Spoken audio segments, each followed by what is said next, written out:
Morning, मी वर्षा तुमचं आपल्या YouTube चॅनलमध्ये आणि नवीन एका ब्लॉगमध्ये मनापासून स्वागत करते। नवीन दिवसाची नवीन सुरुवात। आजचा दिवस तुम्हाला खूप छान जावो आणि तुमच्या मनातील सगळ्या इच्छा स्वामी महाराज पूर्ण करो अशी मी स्वामीचरणी प्रार्थना करते।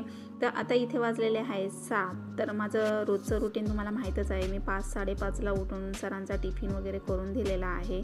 सर गेले त्यानंतर मग मी थोडी एक्सरसाइज केलेली आहे आणि एक्सरसाइज तर मी करतच असते, थोडी तरी करत असते। म्हणजे त्याने कसं होतं की ॲक्टिव्ह आपल्याला फील होतं, पुन्हा दिवसभराचा थकवा दूर होतो आणि खरंच खूप फ्रेश वाटतं। तर आता इथे मी व्यायाम वगैरे केला आणि आता हे अंथरुणाच्या घड्या वगैरे घालून घेतल्या। बेडशीट धुतलेलं होतं तर विचार केला पहिले ते अंथरूण व्यवस्थित टापटीप करून घ्यावं, कारण काय होतं की छोट्या छोट्या गोष्टी आपण ह्या जिथल्या तिथे केल्या ना की लगेच पटपट कामं उरकली जातात। तर आता बघा इथे मी जुन्या कपड्यांचा रियूज कसा करते। तर जे आपले गाऊन वन पीस वगैरे असतं तर आपल्याला कंटाळा येतो वापरून आणि त्यानंतर ते असेच पडून किंवा मग आपण काही वेळेला टाकून देतो।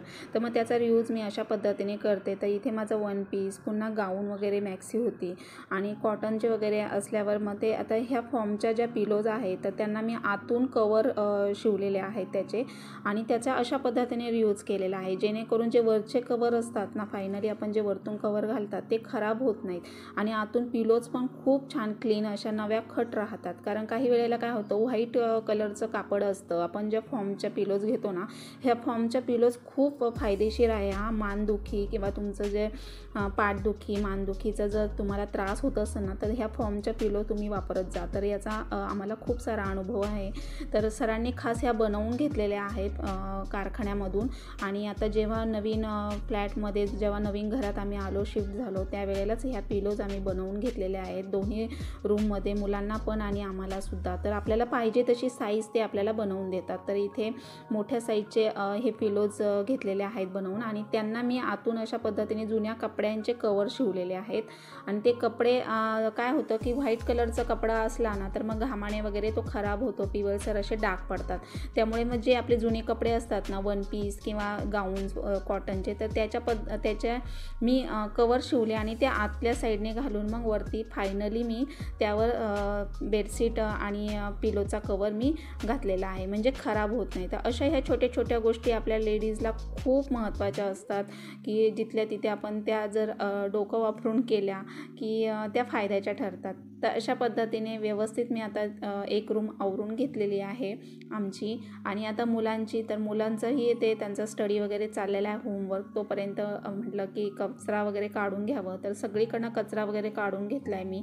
आंघोळीच्या अगोदर ही माझी सकाळची कामं असतात आणि आता इथे जे प्लॅन्ट्स असतात बघा, तर आपण ह्या प्लॅन्ट्सची सुद्धा काय होतं, खराब पानं वगैरे वेळच्या वेळेवर काढली, त्यांना जर माती व्यवस्थित मुळाशी दिली तर त्यांची पण ग्रोथ होते, ते पण दिसायला छान राहतात, फ्रेश दिसतात अशा पद्धतीने। आणि रोजचं पाणी नाही टाकायचं त्यांना, काय होतं की मग पाणी टाकलं ना की मग ते पिवळसर पडतात किंवा मग असं काही वेळेला आतल्या मुळ्यासुद्धा त्यांच्या सडल्या जातात। त्यामुळे मग तिथे एक 8-10 दिवसातून तुम्ही 8 दिवसातून 2 ते 3 वेळा पाणी दिलं तरी खूप पुरेसं होतं। त्यामुळे मी आता ह्याची खराब पानं काढून घेतली, दिसायला बघा खूप फ्रेश वाटतं आणि असं हे हॉलमध्ये ठेवलेलं आहे की जेणेकरून त्याकडे लक्ष जरी गेलं ना तरी छान वाटतं, फ्रेश। तर आता इथे डस्टबिन मी बाहेर ठेवत असते, कचऱ्यावाले येतात 12-1च्या दरम्यान, मग ते घेऊन जातात कचरा वगैरे। तर मग आता सगळं कचरा वगैरे काढून घेतला आहे, मग त्यामुळे सगळं क्लीन भांडी वगैरे झाल्यानंतर म्हणजे खरकटं वगैरे सगळं कचरा मी गोळा करून मग बाहेर डस्टबिन ठेवत असते, म्हणजे डिस्टर्ब पण होत नाही आणि कचऱ्यावाले घेऊन जातात कचरा। तर आता हे शिवरॅक आहे, तर हे शिवरॅकला सुद्धा मी हात मारून घेते। काही वेळेला काय होतं, आता झाडू मारणारे वगैरे पुसायला येतात, परंतु आपल्या दारापुढे आपण स्वच्छ असं टापटीप ठेवलं तर लक्ष्मी येण्याची कारणं म्हणजे की आपलं घर आपण स्वच्छ टापटीप ठेवलं, घराभोवतीचा परिसर जर छान ठेवला तर लक्ष्मी येते। तर त्यामुळे जाळी वगैरे कुठं काही असेल किंवा धूळ वगैरे बसलेली असेल, हे वरच्यावर मी करत असते। तर आता इथे भांडी घासताना वगैरे माठावर थोडंफार उडू नये किंवा उडलं तर असेल तर हा माठ आपण असं स्वच्छ जर धुतला तर त्यावरचे डाग वगैरे सगळे जातात आणि मी असं हा दिवसाड स्वच्छ पाण्याने धुवून भरून ठेवत असते। तर आता आंघोळ वगैरे झाली, देवपूजा पण करून घेतलेली आहे। देवपूजा तुम्हाला मी शेअर करतच असते, माझी नित्य पूजा, स्वामींची सेवा। तर धूप दीप वगैरे लावून मी पूजा वगैरे झालेली आहे, तर खूप फ्रेश वाटतं, प्रसन्न वाटतं। आणि आता इथे विचार केलेला आहे की की तूप बनवून घ्यावं। त्यामुळे रात्रीचे मी इथे फ्रीजमधून डबे काढून ठेवलेले, साई काढून ठेवत असते विरजण घालून, तुम्हाला तर मी दाखवलेलंच आहे। तर घरच्या घरी मी असं साजूक तूप बनवते। तर लोण्याचा गोळा एवढा तयार झाला आहे, तो लोण्याचा गोळा मी गॅसवर कढायला ठेवलेला आहे। तर अशा पद्धतीने तूप तयार होतं बघा। जे छोटे छोटे जे लोण्याचे कण आहेत तर ते पूर्णपणे आपल्याला गॅसवर उकळी म्हणजे पूर्ण तूप तयार होईपर्यंत ते व्यवस्थित आपल्याला असं हलवून घ्यायचं आहे आणि ते पूर्णपणे त्यातला जो पाण्याचा अर्क आहे तो नाहीसा झाला पाहिजे। तर असा जो कच्चेपणा असेल तर तूप लगेच तयार होत नाही। त्यामुळे हे बघा अशा पद्धतीने झालेलं आहे तूप आणि पूर्ण कढून द्यायचं आहे आपल्याला ते लोणी कढल्यानंतर अशा पद्धतीने तूप तयार होतं। तर घरच्या घरी तूप तयार करत असते। इथे सरांनी फ्रूट आणलेले, ते फ्रूट व्यवस्थित इथे मी आता ट्रेमध्ये ठेवून घेते। काही वेळेला काय होतं की मग ते पिशवीत वगैरे राहिले तर सडून जातात। तर आता इथे व्यवस्थित मी असे ठेवून घेतलेत बघा आणि वरती डायनिंग टेबलवर ठेवलं ना की मुलं वगैरे मग घेऊन भूक लागली की छोट्या भुकेसाठी खातात आणि हेल्दी पण असतात, शरीरासाठी फायदेशीर असतात। जर तुम्ही वजन कमी करत असाल तर सकाळीसुद्धा तुम्ही असं नाश्त्याला फ्रूट्स वगैरे बनाना, ॲपल असं घेऊन खाऊ शकता। म्हणजे काय होतं की हेल्दी राहतं, पोट भरलेलं राहतं आणि चेहऱ्यावर पण एक वेगळाच ग्लो येतो। त्यामुळे तुम्ही असं जर नाश्त्यामध्ये फ्रूट्स वगैरे 2 बदाम भिजवलेले वगैरे लहान मुलांना दिलं तर खूप मुलं हेल्दी राहतात, स्मरणशक्ती वाढते त्यांची। तर लहान मुलांसाठी अशा पद्धतीने तुम्ही नाश्ता वगैरे जेवण वेळच्या वेळेवर दिलं तर मुलांची हेल्थ पण चांगली राहते, मुलांची ग्रोथ होते, पुन्हा मुलं ॲक्टिव्ह होतात आणि तसेच त्यांची स्मरणशक्तीही खूप वाढते। त्यामुळे त्यांना रात्रीचे 2 बदाम, अक्रोड आणि 2 मनुके भिजवून पाण्यात तुम्ही सकाळी द्यायचं। 1 कप दूध द्यायचं आणि त्यानंतर तुम्ही नाश्त्यामध्ये जर असं फ्रूट वगैरे दिलं तर 1 टाईम फ्रूट, 1 टाईम पराठा वगैरे जर खात नसेल तर तुम्ही असं पालक पराठा, आलू पराठा काही ना काही ते आवडीने खातील असं हेल्दी राहील असं घरी बनवून दिलं तर ते खरंच खूप हेल्दी राहतील मुलं आणि त्यांची स्मरणशक्तीही वाढते लहान मुलांची। आणि हेच वय असतं त्यांचं जे काही शरीराची त्यांची ग्रोथ होण्यासाठी जे काही लागतं आहारातून तर ते त्यांना वेळच्या वेळेवर मिळालं जातं आणि मग त्यांच्या अशा पद्धतीने ग्रोथ होती, मुलं ॲक्टिव्ह राहतात आणि हेल्दीही राहतात आणि स्मरणशक्ती देखील त्यांची वाढली जाते। तर अशा पद्धतीने त्यांचा आहार व्यवस्थित पाहिजे असतो लहानपणापासून।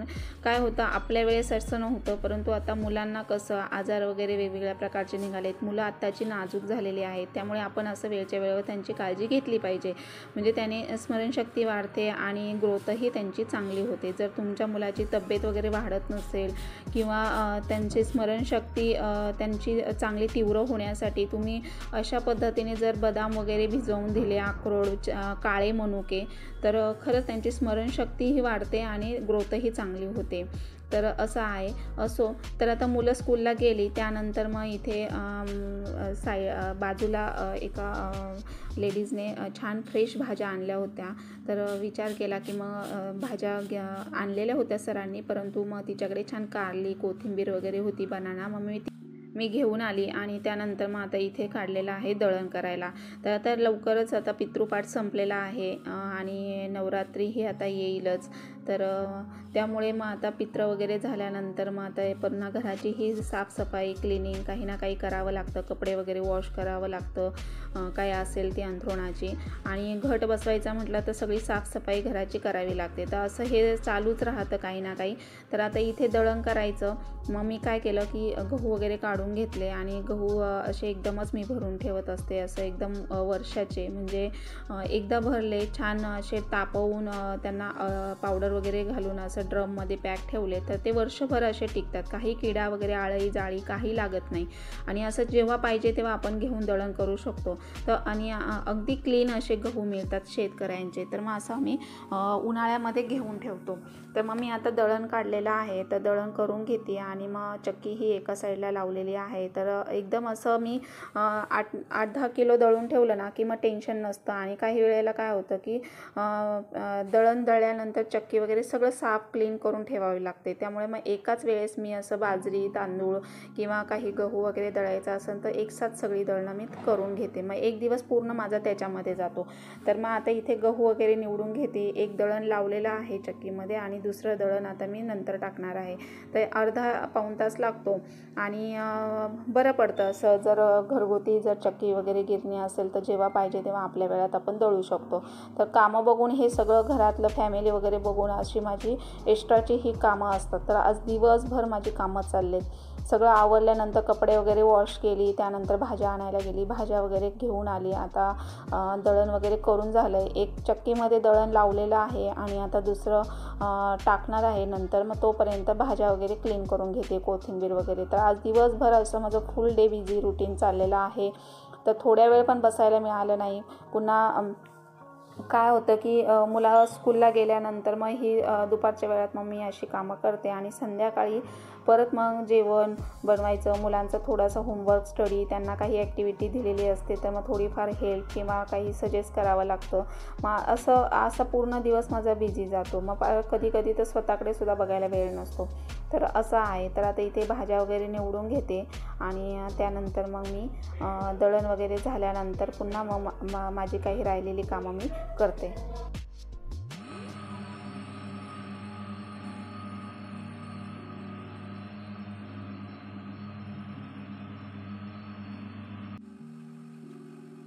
तर बघा आता इथे दळण झालं, भाज्या कुठे निवडून झाल्या नाही. तर फ्रीजचं मी बटन डिफॉस्ट केलं होतं, तर त्याचं पण फ्रीजमधलं पाणी बाहेर आलं. म्हणजे ही अशी कामं वाढली जातात आणि एक न झालं की एक काम चालूच राहतं. तर आलं तर सगळी दिवसभरामध्ये एवढी कामं येतात, नाही तर मग काही वेळेला काहीच कामं नसतात, असं असतं. तर आता एवढी कामं आज वाढलेली आहे आणि नॉनस्टॉप दिवसभर चालू आहे. एवढं माझं असं थकून गेलेली आहे की विचारता सोय नाही आहे. कारण काही वेळेला काय होतं की एवढी कामं झाल्यानंतर आपल्या एकटीवर एवढा लोड येतो ना की अक्षरशः थकून जातं. तर आता इथे डिफॉस्ट केलं मी आणि सगळं फ्रीजमधलं पाणी अचानक बाहेर आलं. आणि काय होतं, जो मागचा ट्रे आहे तर तो इनबिल्ट असल्यामुळे त्याचं ते स्क्रू वगैरे आहे, परंतु तो निघत नाही आहे. तर मग त्यातलं मी पाणी असं चमच्याने काढलेलं आहे. तर आता एवढं फुल ट्रे पाणी भरलेलं होतं, तर ते पाणी बाहेर आलेलं होतं. त्यामुळे मग आता फ्रीजचं पहिल्यांदा मी स्विचमधून वायर काढून घेतली. आणि कारण काही वेळेला काय होतं, शॉक वगैरे बसण्याची शक्यता असते. त्यामुळे तुम्ही असं फ्रीज वगैरे क्लीन करत असताना फ्रीजची जी वायर आहे ती बोर्डमधून पहिले तुम्ही काढून ठेवायची आहे. बटन बंद करायचं आणि नंतर मग फ्रीजची क्लिनिंग वगैरे काही साफसफाई तुम्हाला करायची असेल तर ती करायची. तर अशा पद्धतीने आता मी मागचा जो ट्रे आहे त्यातलं सगळं चमच्याने पाणी काढून घेतलं. कॉटनचा फडका घेतला, त्या कॉटनच्या फडक्याने सगळं मागचं आता पुसून घेतलं आहे. हे तर फ्रीजची मंथली किचन क्लिनिंग बरोबर फ्रीज क्लिनिंग पण असतं माझं. परंतु आता कसं झालं की मी वरच्यावर पुसला होता तो आणि आता जे डिफॉस्ट केलं होतं तर ते पाणी बाहेर आल्यामुळे पुन्हा हे काम वाढलं मला. मग त्याच्याबरोबर सगळ्याच फ्रीजला मी हात मारून घेतला.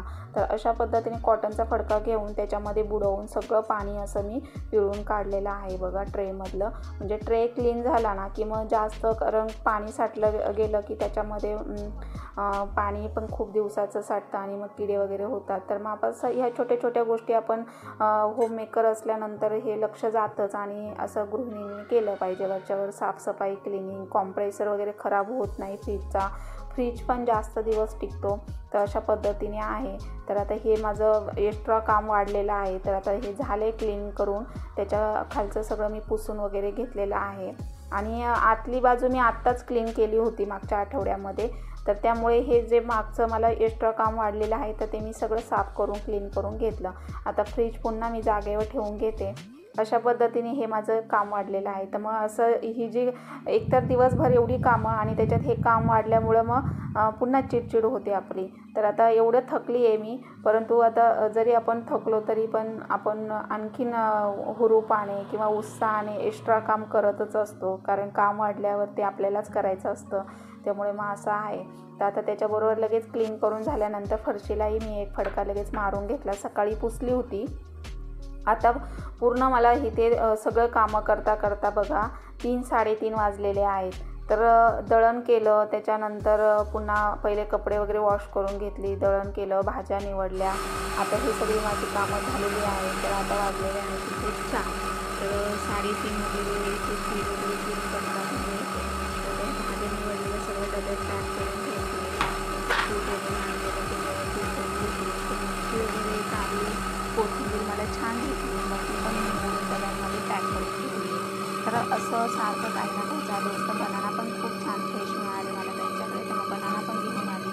आणि मुलांना असं फ्रूट वगैरे वेळच्या वेळेवर दिलं पाहिजे. आपण पण छोट्या भुकेसाठी भूक लागल्यानंतर बघा आपण जे फास्ट फूड वगैरे खातो ना ते अवॉइड करून आपण जर फ्रूट्स वगैरे छोट्या भुकेसाठी खाल्लं तर आपलं वेट पण मेंटेन राहतं आणि हेल्दी असं राहतं. तर आता इथे वाजलेले आहेत 5 आणि सगळी कामं करता करता टाईम कसा जातो कामामध्ये तर कळत पण नाही. तरी व्हिडिओ मी हा फास्ट केलेला आहे. तर आता इथे मी लगेच कुकर लावून घेते. चहा एकीकडे ठेवणार.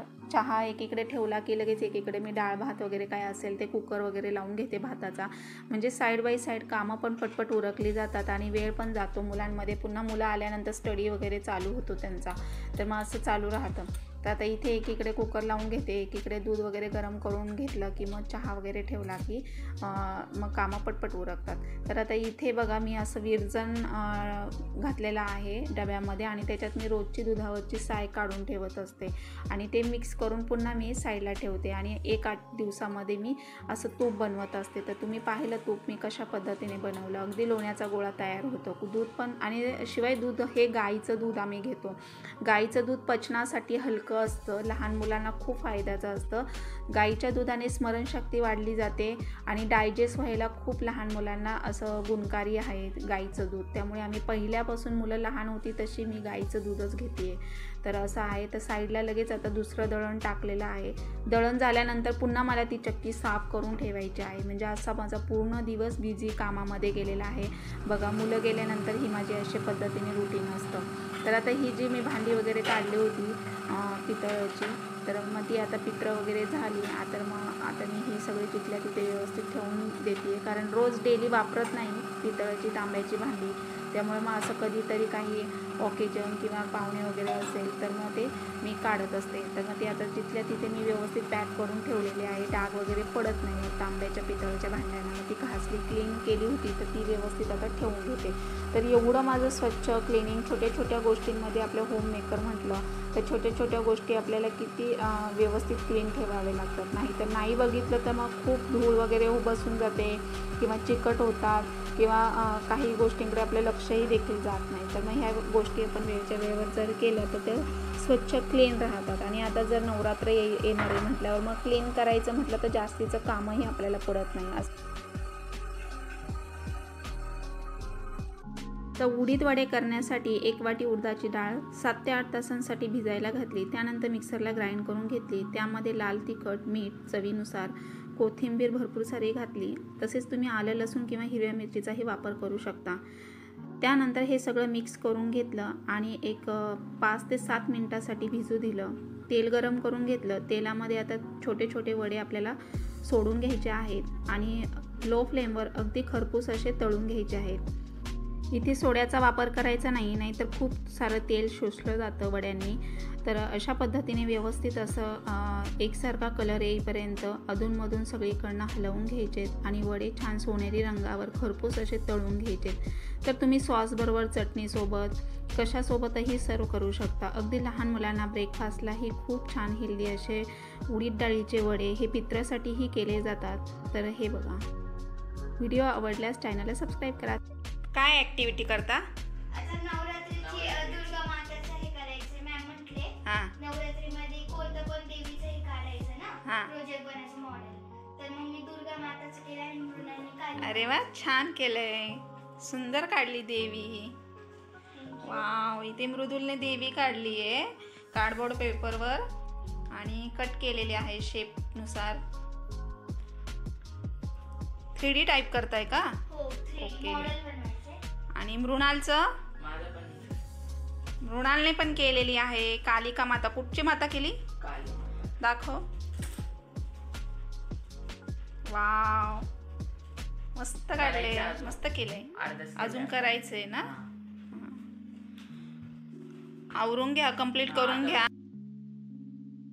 पुन्हा मुलं संध्याकाळी स्कूलमधून आल्यावर पुन्हा ॲक्टिव्हिटी करायला बसलेले आहे. तर त्यांनी दिवसभर स्कूलमध्ये होते. सकाळी थोडंसं केलं, त्यानंतर संध्याकाळी असं करून त्यांनी 2 दिवसात कंप्लीट केलेलं आहे. शिवाय होमवर्क पण खूप असतो त्यांना. खेळायला पण आता टाईम भेटत नाही, खाली जायला भेटत नाही आहे.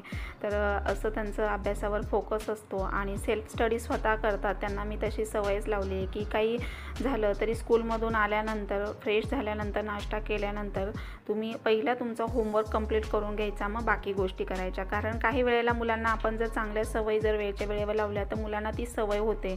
त्यामुळे मुलं मग स्वतः सेल्फ स्टडी करतात आणि त्याचं महत्त्व, त्या अभ्यासाचं महत्त्व त्यांना ते कळतं की अरे आपली कामं आपण स्वतः वेळेवर केली पाहिजे. तर अशा पद्धतीने आहे. तर आता त्याची ॲक्टिव्हिटी बनवून झालेली आहे आणि मी त्याला बोलते आहे की दाखव म्हणून. तर हे बघा अशा पद्धतीने त्याने बनवलं आहे. दोघांनी एकमेकांना हेल्प केली आहे थोडंफार असं बघायला किंवा आयडियाज घ्यायला. तर मी थोडेफार त्यांना आयडियाज दिल्या, अशा पद्धतीने तुम्ही करा. त्यांनी स्वतः असं बनवलेलं आहे दोघांनी. तर मृदुलने दुर्गा माता आणि मृणालने कालिका माता, तर अशा पद्धतीने बनवलेली आहे बघा. आणि फायनली आता मृदुलची कंप्लीट झालेली आहे दुर्गा माता आणि खूप छान. तर त्याने स्कूलमध्ये नेलं होतं आणि सगळ्यांना आवडलं, खूप कौतुक केलं दोघांचं.